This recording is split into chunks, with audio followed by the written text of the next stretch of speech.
କିପରି ଆବଶ୍ୟକ ଆଘାତ କରିବାକୁ ହୁଏ କେବଳ ଏତିକି ଜାଣୁ, ତାହେଲେ ଏ ଜଗତ ତାର ସମସ୍ତ ରହସ୍ୟକୁ ଖୋଲିଦେବାକୁ ପ୍ରସ୍ତୁତ। ଏହି ଆଘାତ କରିବାର ଶକ୍ତି ଏବଂ ଦୃଢ଼ତା ଆସେ ଏକାଗ୍ରତାରୁ। ଜ୍ଞାନର ଏକମାତ୍ର ଚାବିକାଠି। ଏକାଗ୍ରତା ହେଉଛି ଜ୍ଞାନ ଗନ୍ତାଘରର ଏକମାତ୍ର ଚାବିକାଠି। ଆମର ବର୍ତ୍ତମାନ ଶାରୀରିକ ଅବସ୍ଥାରେ ଆମେ ସବୁ ଏତେ ବିକ୍ଷୁବ୍ଧ ରହିଛୁ ଯେ ଆମର ମନ ଶତ ଶତ ବିଷୟରେ ତାର ଶକ୍ତି ବୃଥା ବ୍ୟୟ କରୁଛି।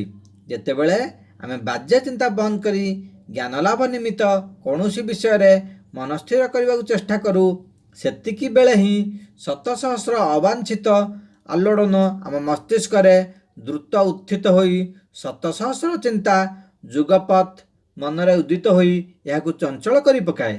କିପରି ଭାବରେ ଏଗୁଡ଼ିକୁ ନିବାରଣ କରି ମନକୁ ସ୍ୱବଶକୁ ଆଣିହେବ, ତାହା ହିଁ ରାଜଯୋଗର ଏକମାତ୍ର ଆଲୋଚ୍ୟ ବିଷୟ।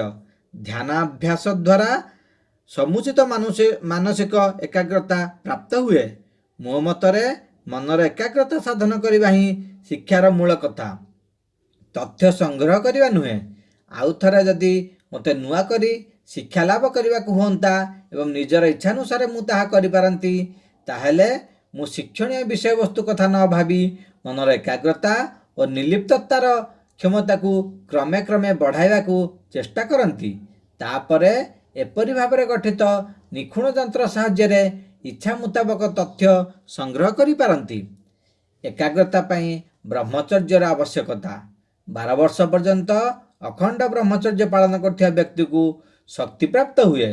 ପୂର୍ଣ୍ଣ ବ୍ରହ୍ମଚର୍ଯ୍ୟ ଦ୍ୱାରା ବୌଦ୍ଧିକ ଓ ଆଧ୍ୟାତ୍ମିକ ଶକ୍ତି ଉତ୍ପନ୍ନ ହୁଏ।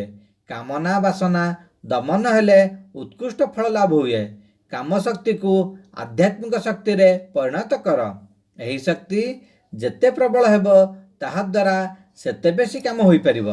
ପ୍ରବଳ ଜଳସ୍ରୋତ ପାଇଲେ ହିଁ ତା ସାହାଯ୍ୟରେ ବିଦ୍ୟୁତ୍ ଆକାରର କାମ କରାଯାଇପାରିବ।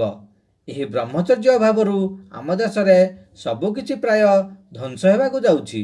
କଠିନ ବ୍ରହ୍ମଚର୍ଯ୍ୟ ପାଳନ କରିବା ଦ୍ୱାରା ସମସ୍ତ ଶିକ୍ଷା ଅତି ସ୍ୱଳ୍ପ ସମୟ ମଧ୍ୟରେ ଆୟତ୍ତ କରାଯାଇପାରେ। ଅତୁଟ ସ୍ମୃତିର ଶକ୍ତି ଆସେ। ବ୍ରହ୍ମଚର୍ଯ୍ୟବାନ ବ୍ୟକ୍ତିଙ୍କ ମସ୍ତିଷ୍କରେ ପ୍ରବଳ ଶକ୍ତି, ମହତ୍ ଇଚ୍ଛା ଶକ୍ତି ସଞ୍ଚିତ ଥାଏ। ପବିତ୍ରତା ବ୍ୟତୀତ ଆଧ୍ୟାତ୍ମିକ ଶକ୍ତି ସମ୍ଭବ ନୁହେଁ।